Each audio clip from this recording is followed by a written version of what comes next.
wis awan punjul jam 09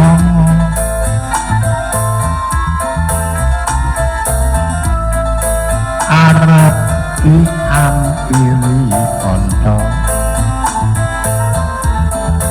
apa kanca iki wis teko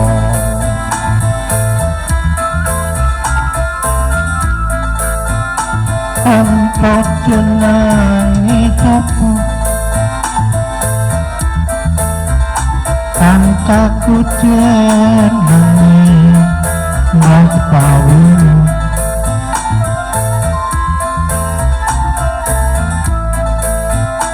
kancamu wis tuwa macam tuwa kuwi bojone limo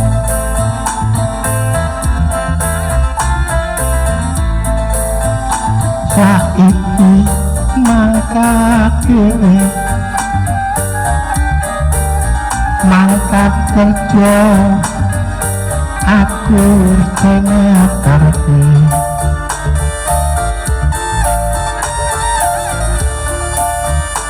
aja kaleng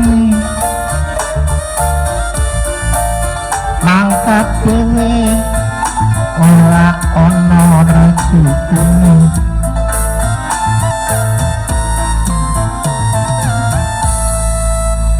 aku manut awakmu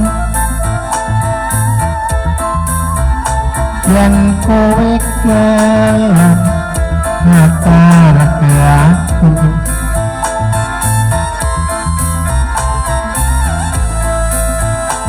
aku gelem ngaturke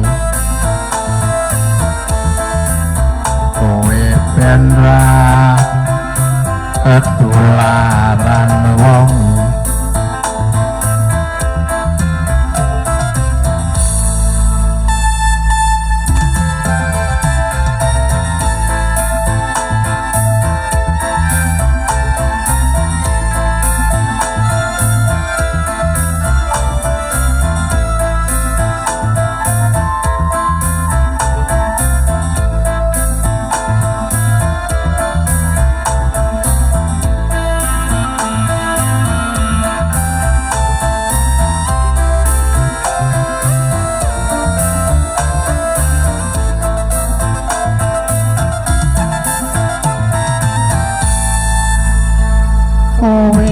kerja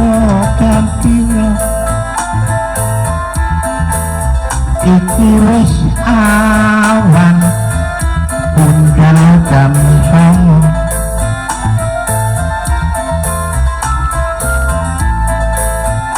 arep diampiri kanca apa kanca iki wis teko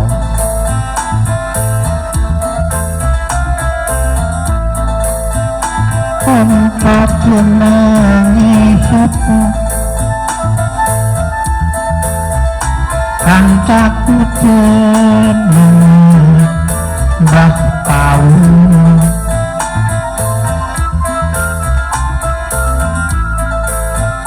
kancamu wis tuwa majang tuwa kuwi bojone limo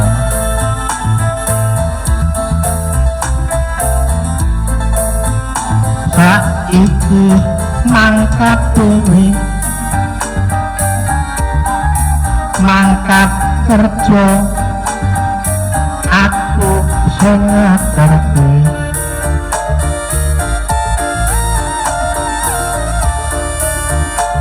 aja kangen karo wong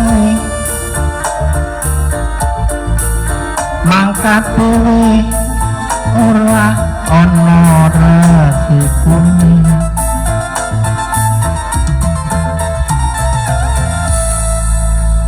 aku manut awakmu yen kowe gelem ngeterke ati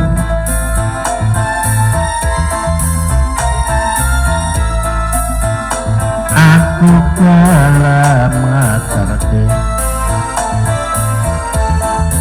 kowe